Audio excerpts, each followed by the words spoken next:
오늘은 진정한 위로를 받으라는 제목으로 함께 은혜를 나누고자 합니다. 본문 말씀의 핵심 단어는 위로라는 단어라고 볼 수 있습니다. 위로. 그런데 왜 이 위로를 주시는가? 그리고 그 위로는 어떤 위로인가? 라는 그런 내용입니다. 바울 사도가 고린도 교회에 보내는 나중에 보낸 편지입니다. 따라서 위로라는 말을 우리가 생각해 보면 국어적으로는 그래요. 어떤 다른 사람의 괴로움이나 슬픔을 달래주려고 따뜻한 말이나 행동을 하는 것, 이렇게 국어사전에 써 있어요. 또 위로하여 마음을 편하게 하고 용기와 힘을 북돋아 주는 것, 이렇게 또 써 있습니다. 우리가 위로라는 걸 이렇게 사전적 의미로 보면 굉장히 좋은 의미예요. 그런데 누구한테 위로를 받을 것인가? 그리고 어떤 위로를 받아야 할 것인가? 현대사회는 직장에서 또 혹은 사회에서 혹은 개인과 가정에서도 많은 스트레스를 받는다고 합니다. 이렇게 마음과 육체가 힘든 상황이 지속되면 결국 우리도 마음의 병을 얻게 되고, 그리고 결국은 육체의 질병으로 이어지게 되겠죠. 육체 질병은요, 혹 치료가 될 수 있겠지요. 하지만 마음의 병은 병원에서 약으로 될 일은 아닙니다. 심리학이나 상담학에서 결론은 그 사람의 마음을 공유하고 이해하고 들어주는 것이 다이지요. 그리고 필요하다면 약물로 잠시 안정을 도움받는 것이 고작입니다. 심한 경우에는 약물도 효과 없다는 거, 우리 모두 다 잘 알고 있습니다. 즉, 마음을 치료하는 약은 없습니다.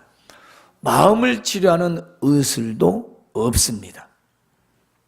따라서 우리가 삶 속에서 당하게 되는 그 많은 고통으로 인하여 얻는 마음의 그런 상처와 아픔을 우리는 누구에게 위로를 받을 것인가? 많은 사람들이 신앙생활도 본질적인 것보다는 자신이 위로를 얻고자 다니는 경우가 더 많습니다. 물론 나쁘지 않습니다.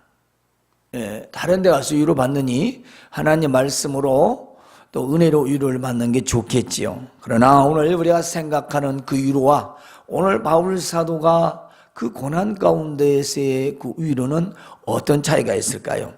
바울 사도가 당한 고난은 본문에 보면 힘에 겹도록 도저히 내가 감당할 수 없는, 육체적으로 버틸 수 없는 그런 고난이었습니다. 그래서 그런 고난 때문에 살아갈 소망도 끊어졌다. 우리말로 정말 죽고 싶다 이 말입니다. 죽고 싶은, 신앙생활을 하는데도 죽고 싶은 상황이에요. 믿음 생활 하는데도, 사도인데도, 은혜를 받았는데도 죽고 싶은 상황이에요. 살 소망이 끊어졌다는 겁니다. 도저히 보이지 않는 미래, 해결되지 않는 현실적인 문제. 바울 사도도 그랬어요. 또 사도들도 그랬습니다. 그리고 자신들은요, 사형 선고를 받은 줄 알았다는 것입니다. 이제는 도저히 살 수 없다. 사형 선고 아시죠? 사형 선고가 무엇을 말하는지.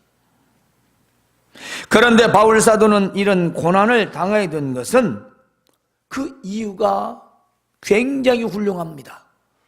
고난을 당하는 입장에서 견디는 그 신앙 고백은 우리가 함께 이 말씀으로 위로를 받아야 할 줄로 믿습니다. 우리로 자기를 의지하지 말고 하나님만 의지하게 하심이라. 내가 지금 살 수 없는 괴로운 이런 고통과 고난을 받게 되는 이유가 뭐냐? 사람 의지하지 말고 하나님만 의지하게 하려고 주께서 이런 고난을 허락하셨다라는 것입니다. 상상이 안 가죠. 상상이 안 가요. 그런데 이건 상상이 아니라 당연한 겁니다. 당연한 거예요. 그러므로 하나님께서 이같이 큰 사망에서 우리를 건지셨고 또 건지실 것이며 이후에도 건지시기를 믿는다라고 고백합니다. 여러분, 오늘 말씀은 굉장히 우리에게 힘을 줍니다.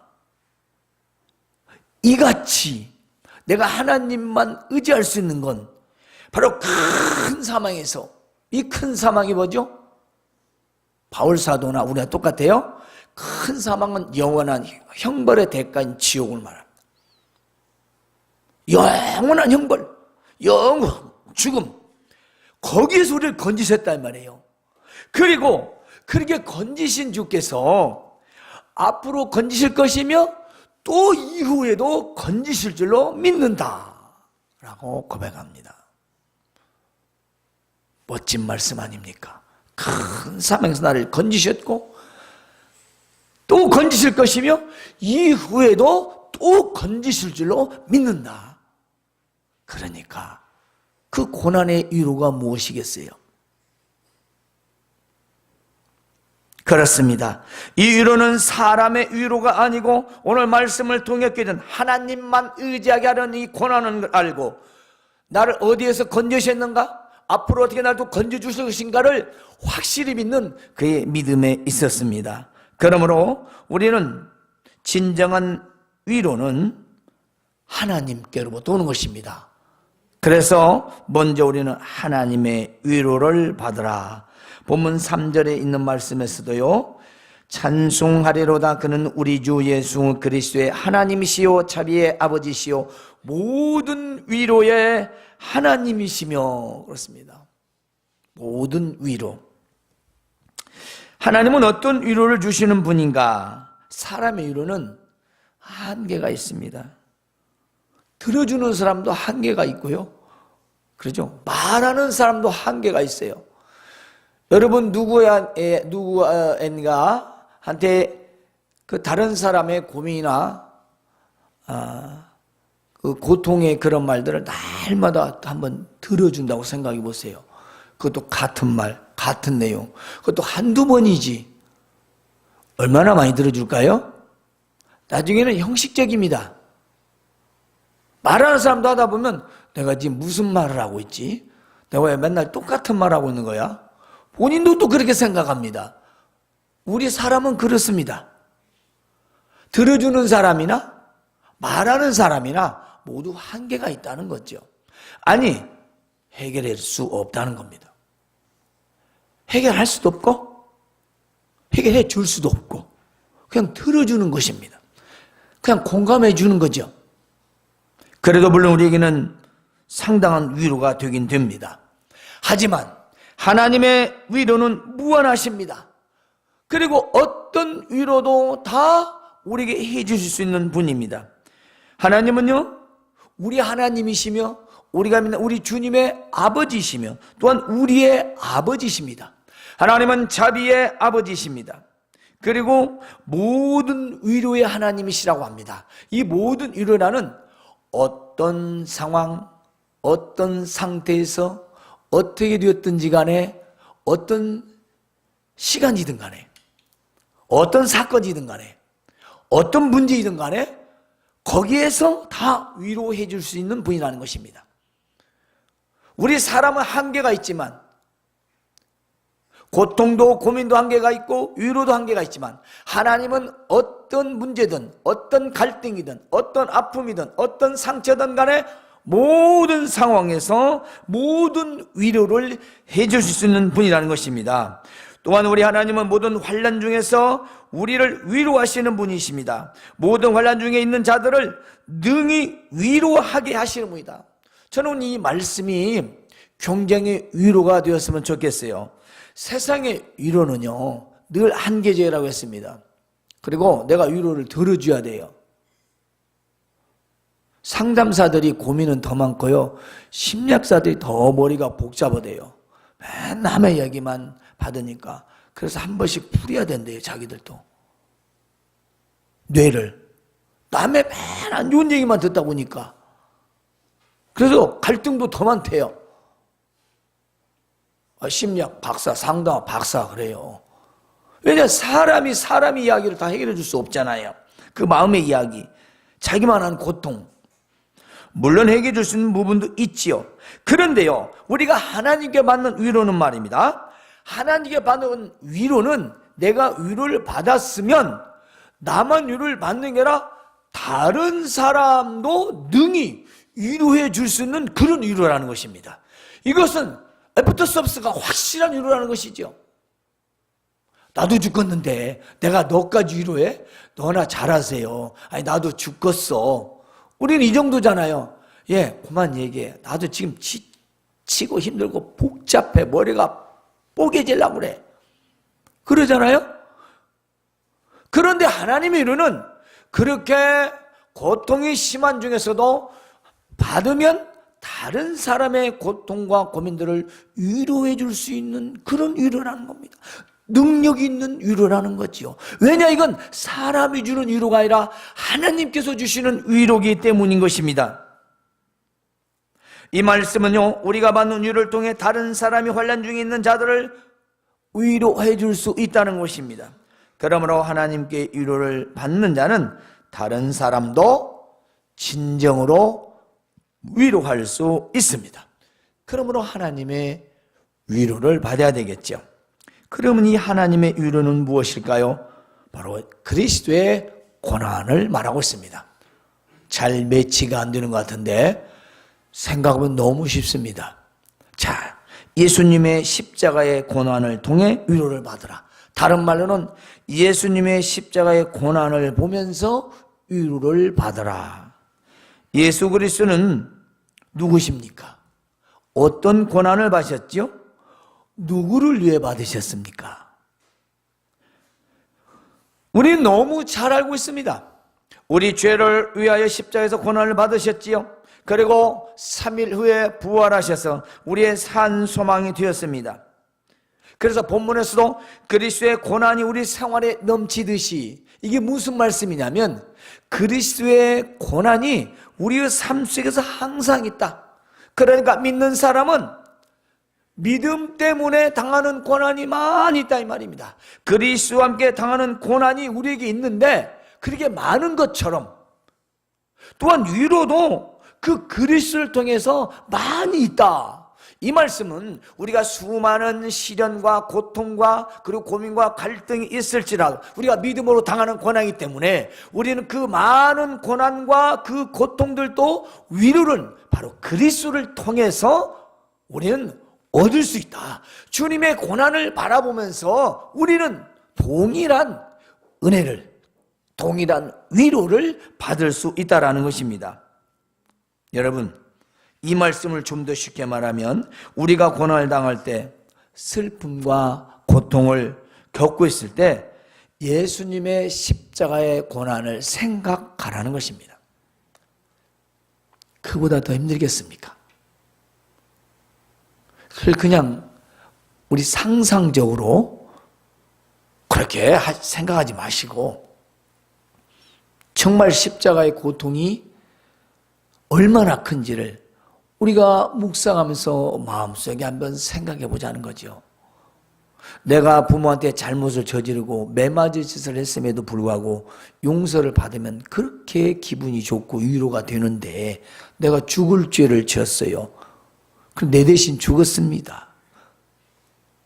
근데 그 죽음이 그냥 총 맞고 죽는 것도 아니고 목을 졸라 교수형을 받은 것도 아니고 자그마치 3시간 동안을 창으로 옆구리를 찌르고 양손과 양발에 못에 박혀서 머리에는 가시관에 찔려 수많은 사람들이 바라보는데 발가벗겨져 그 피를 흘리며 1분 1초씩 죽어가는 그 고통을 생각해보면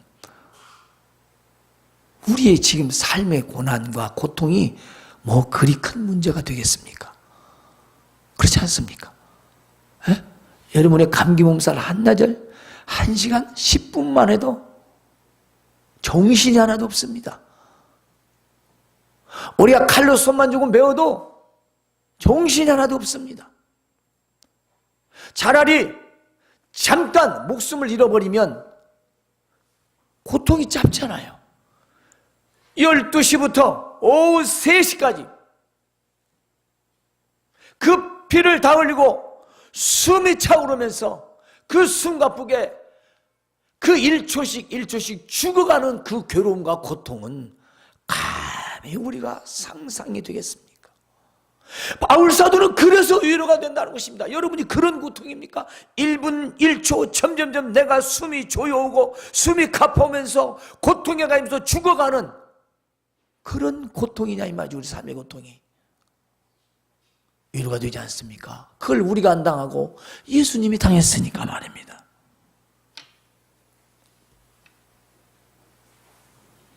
이것은 우리가 영원한 지옥 형벌에서 용서받을 수 없는 그런 죄인에서 이젠 저 천국으로 가게 된 의인으로 된 사건인 것입니다.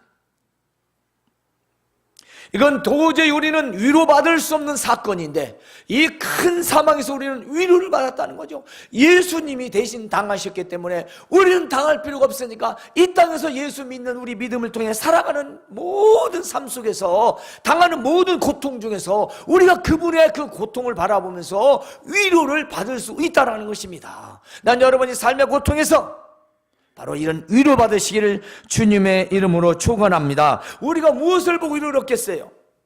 그렇죠. 세상 말로는 내가 힘들면 나보다 더 힘든 사람을 바라보라고 하지 않습니까? 그것도 위로잖아요. 내가 못 살면 나보다 더 못 사는 사람을 바라보라고 하잖아요. 좀 위로가 되잖아요. 그렇죠. 제가 옷을 10만 원짜리 입었어요. 그러면 저 만 원짜리 입은 사람 보면 내가 훨씬 더 그렇죠. 뿌듯해 보이잖아요. 근데 100만 원짜리 입은 사람 오늘 보세요. 갑자기 초라하게 보이잖아요. 뭐 이게 참 쉬운 예지만 그렇지 않나요? 남은 불고기 100반 먹고 있는데 라면 먹고 보세요. 처량하게 보이잖아요. 근데 굶는 사람 보세요. 그래도 난 라면이라도 먹잖아요. 위로가 되지 않습니까? 내 고통이 크면 클수록 우리 십자가의 주님의 그 고난을 우리는 바라보자는 것입니다. 위로가 될 줄로 믿습니다. 그렇습니다. 예수님은 십자가에서 고난당하심으로 끝난 것이 아니었습니다. 다시 부활하셨다는 것을 우리는 기억해야 됩니다. 십자가에서 죽음으로 끝나버렸다면 저에게는 소망이 없습니다. 우리는 절망 중에 절망입니다. 하지만 부활하셨습니다. 지금 하나님 보좌 우편에 계십니다. 우리의 심령 속에도 계십니다. 장차 주님 앞에서 상급받아 칭찬받을 것을 생각해 보십시오. 로마서 8장 17절 18절에 있는 말씀은 자녀이면 상속자요 곧 하나님의 상속자 그리스도와 함께 상속자이니 우리가 그의 영광을 함께 받기 위하여 고난도 함께 받아야 할 것이니라. 생각하건대 현재 고난은 장차 우리에게 나타날 영광과 좋게 비교할 수 없다라고 기록되어 있습니다. 여러분, 고난이 없는 영광은 없습니다. 우리의 믿음 생활도요 시련이 있어요. 저도 마찬가지입니다. 고난이고 시련했으면 기도도 더 간절하게 더 잘합니다. 조금 변하면 사람이 안일해지고 나태해집니다. 우리 그런 사람들이에요. 사람이에요. 배고픈 사람이 몸 반찬이 짜고 싱겁고 가리겠어요. 주면 감사하지. 그런데 좀 배부른데 줘보세요. 싱겁네, 짜네, 맛있네, 맛없네, 비싸네, 안 비싸네 다 따집니다. 배가 안 고프니까. 배가 안 고프니까 따지는 거예요. 배고픈데 뭘 따지겠어요. 비유로 말씀드리는 거예요. 우리 심령이 지금 가란 심령으로 정말 내가 위로를 받고 싶다. 정말 위로를 받고 싶은지 불평불만인지 한번 생각해 보자는 겁니다. 정말 우리가 있고 위로를 받고 싶은가? 주님의 고난을 바라보십시오. 우리의 조그만 삶 속에서 불평불만은 해서는 안 되는 것입니다. 이 십자가의 고난에 그 주님을 바라보면서 위로를 받는다면 우리는 큰 위로가 될 줄로 믿습니다. 이제 세 번째 마지막 한 단계 더 들어갑니다. 바로 하나님의 위로는요 그리스도의 고난에 참여하는 겁니다. 함께하는 겁니다. 내가 당하는 겁니다. 그리스도의 고난에 참여는 무슨 말이냐면 고난을 기뻐하고 내 몸에 채운다. 이 말은 내 몸으로 직접 겪고 당한다 그 말이에요. 피하는 게 아니에요. 피하는 게 아니에요. 그렇잖아요. 세상에서 피할 수 없으면 즐기라고. 세상 말도 그래요. 그만 부딪히라는 것입니다. 고난을 피하지 말고 맞서라는 것입니다. 당하라는 것입니다. 골로새서 1장 24절에 이런 말씀이 있습니다. 나는 이제 너희를 위하여 받는 괴로움을 기뻐하고, 여기서 너희라는 성도들입니다. 그리스도의 남은 고난을 그의 몸된 교회를 위하여, 예수님의 몸된 교회를 위하여 내 육체에 채우노라. 내 몸으로 이 고난을 겪으며 당하며 이겨낸다는 것입니다. 여러분, 주님이 우리와 함께 하시니 우리는 고난을 맞서서 당하며 이겨내시기를 바랍니다. 우리는 그런 믿음이 있습니다. 그런 믿음을 주셨습니다. 우리는 행동 옮기면 됩니다. 안 되는 게 아닙니다. 우리가 하지 않는 것이 문제입니다. 제가 시골에서 어려서 지게질을 좀 했어요. 초등학교 졸업하면 바로 지게 밑으로, 그래서 지게대학에 입성하라고는 우스갯소리가 있어요. 뭐 중학교, 고등학교는 상상이 안 가니까 초등학교 감지덕지, 그 초등학교도 못 다녔는데 초등학교 졸업은 지게대학으로 딱 입성해요. 그래도 부모들이 지게를 딱 만들어 아예 줘요. 지게 커. 뭐 어깨끈이 닿질 않아. 너무 크니까. 그러죠? 지게를 또 작게 만든다. 그럼 어떻게 되죠? 지게를 다시 만들어야 하잖아요.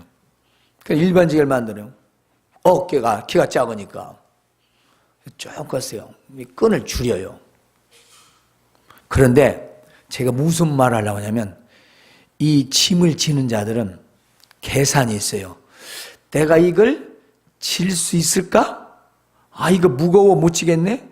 질 수 있어. 이 차이가 그 사람의 그 진 무게를 이기고 못 이기고예요. 해본 사람은 다 알아요.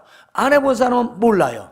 그러니까 80kg 쌀한가마를 40kg 나가는 사람이 이 무게를 지냐, 짚고 일어날 수 있느냐, 그것은 그 힘을 말하는 게 아니라 그 사람 마음에 달렸다는 것입니다. 그건 제가 해봤어요. 제가 40kg 나가는데 키가 128인데 80kg짜리를 지게로 짊어졌어요. 거짓말 아니에요. 그걸 지고 집으로 가라니까 가요. 아마 지어서 저쪽 누구 갖다 주라면 안 갔을 거예요. 근데 우리 집으로 가지고 가라 하니까 그 기분이 좋아가지고 그걸 지고 갔어요. 정미소에서 집에까지. 그런데 마음에 내가 이거 짊어질 수 없어 하면은 이건 짊어질 수 없는 거예요. 도저히 일어날 수 없는 거예요. 안 되는 거예요. 이거 맞는 이야기예요. 우리 사람의 예도 그래요. 이게 일반적인 예예요. 일반적인 예. 그럼 우리 인생의 무거운 짐, 고통, 아픔, 상처 다 있습니다. 그렇습니다. 바울 사도같이 내 육체에 채우라는 것입니다. 이 말은 피하지 말고 믿음으로 맞서서 싸워서 이기라는 것입니다. 예수님이 십자가에 장가신 고난을 생각하면서 고난에 동참하는 마음으로 이 고난을, 십자가를 피하지 말고 짊어지셨듯이 우리도 그 고난을 당하며 이기며 견디며 나아가라는 것입니다. 능히 이길 수 있다는 것입니다. 하나님이 함께 계신 후 이길 수 있다는 것입니다. 때문에 빌립보서 1장 20절엔 이렇습니다. 나의 간절한 기대와 소망을 따라 아무 일에든지 부끄러워하지 아니하고 지금도 전과 같이 온전히 담대하여 살든지 죽든지 내 몸에서 그리스도가 존귀하게 되게 하려 함이라. 아멘입니다. 바울은 살다니, 이 바울 사도는 죽든지 살든지요, 내 몸에서 그리스도만 존귀하면 된다는 것입니다. 여러분은 여러분 마음속에 누가 존귀하게 되기를 원하십니까? 그래서 내 마음대로 안 되면 화가 나잖아요. 제가 조금 전 하나님 한 20분 정도 기도를 했어요. 왜 기도를 했냐? 다른 때도 하지만 갑자기 오늘 화가 나는 일이 있었어요. 마음속에서. 굉장히 갑자기 화가 나요. 예배전 놓고 화가 나니까. 우리 집에서는 그런 일이 없어요. 네. 집에서 있는 일이 아니에요. 목회에서 화가 굉장히 났어요, 제가. 그 내가 내 자신에게 물었어요. 넌 왜 화가 나 있냐? 그래도 화가 나요. 그래서 하나님께 물어서, 하나님, 제가 이렇게 화가 나죠? 이게 분노가 침입니까? 제가요? 이 솔직한 얘기예요. 이 성도가 교회를 계속 안 나오나? 그 예배 불참하게 되면 화가 나죠. 화가. 오늘도 심각하게 하나님 오고, 예, 제가 하나님께 기도를 했어요. 하나님, 저기 화가 나는 게 왜 그럴까요? 나 때문에 화가 날까요? 내가 하나님을 위해서 화를 내는 걸까요? 그런데 이런 답을 얻게 되었습니다. 달리 화가 난 게 아니었어요. 내가 가르쳤는데 말을 안 듣는다는 거죠. 그러니까 나를 위해서 화가 난 거예요. 사실 예배 안 하면 자기 잘못이지 내 잘못은 아니잖아요. 그런데 나는 내가 그렇게 가르쳤는데 그게 예배 생활하냐? 이거 화가 난 거예요. 그래, 하나님한테 죄송합니다. 하나님, 가르친 것으로 끝나야지. 내가 잡아다가 앉혀놓을 수도 없는 거고, 내가 이걸 통해 예배 드리는 자들이 있는데 그들이 마음에 좋지 않은 걸 받게 되면 아니었습니까? 예배를 온전히 잘 드리기 위해서 하나님 앞에 기도하고 다 마음을 삭혔어요. 여러분 듣습니까? 왜 화가 나죠? 주의 영광을 위해서 화가 납니까? 목사 생각해 보니까 저를 위해서 화가 난 거예요. 그게 하나님 위해서 화를 낸 게 아니에요. 그래서 저도 그 은혜와 고난을 생각했어요. 그래요. 십자가에서 죽기까지 마지막 숨까지도 그 죄인들을 위해서 기도하셨던 그 모습. 살든지 죽든지 내 몸에서 그리스도가 존귀하게 되게 하려 한다. 바울 사도의 고백이 아니라 오늘 우리의 고백이 되었으면 좋겠습니다. 여러분, 살든지 죽든지 내 몸에서 그리스도가 존귀하게 한다라는 마음을 우리가 생각한다면 무슨 고난을 못 이겠습니까? 이 고난을 참여한다는 것은 그 고난을 통해서 위로를 받기 때문이라는 것입니다. 여러분, 훈련을 굉장히 세게 한 사람들은요, 이 약한 훈련은 훈련이라고 하지도 않아요. 그러죠? 우린 뭐 더 쉬운 얘기, 모래주머니를 한 30kg짜리를 양 발에다 메고 뛰었다. 그 사람에게 한 10kg짜리 줘보세요. 그건 완전히 우사인 볼트 됩니다. 무슨 말씀인지 알죠? 우리가 큰 고난만 당할수록 우리의 위로 더 크고 우리는 더 큰 시련도, 그 작은 시련들은 고난들은 고난으로 여기지도 않는다는 것입니다. 다 해봤기 때문에, 다 당해봤기 때문에, 몸으로 겪어봤기 때문에, 그리스도와 우리와 함께 하시는 줄 알기 때문에, 우리는 죽어도 다시 산다는 소망이기 때문에, 산 소망이기 때문에, 이것이 확고하기 때문에 우리는 절대로 패배하지 않는다는 것입니다. 승리하게 된다는 것입니다. 이기게 된다는 것입니다. 환난을 당하는 것도 우리가 위로와 구원을 받게 하는 것이다. 끝까지 견디는 자가 구원을 받을 수 있다고 하셨지 않습니까? 끝까지 견디는 자. 이 위로는 큰 고난을 견디게 하여 더 큰 고난도 승리할 수 있도록 하시기 위해서 우리에게 시련들을 허락하신다는 것입니다. 여러분, 우리가 열심히 기도하고 말씀 듣고 살아가는데도 때로는 우리가 감당하지 못할 일들이 있을 수 있습니다. 그리고 해결되지 않는 문제들이 있었어요. 그러면 하나님께 위로를 받으시길 바랍니다. 그리스도의 고난을 통해 위로를 받으시기 바랍니다. 내가 그 고난을 동참함으로 몸으로 겪으면서 인내하시기 바랍니다. 그게 진정한 위로입니다. 그래, 힘들어. 그래, 잘할 수. 이것도 위로지요. 그거 나쁘지 않습니다. 그러나 진정한 위로는 그리스도를 통해 주고받는 위로입니다. 그리스도를 통해. 우리 아무리 힘들어도 딱 그 힘이 다물잖아요. 아무리 힘들어? 예수님보다 더 힘들어. 그러면 저도 할 말이 없어요. 여러분 할 말이 없어요. 대천아, 우리 뭐 고난이 얼마나 크다고 그렇게 이렇게 우리는 금방 위로가 되지 않습니까? 오늘 우리 아버지 하나님께서는 우리의 영원한 죄 가운데서 그리스도를 통해 건지셨습니다.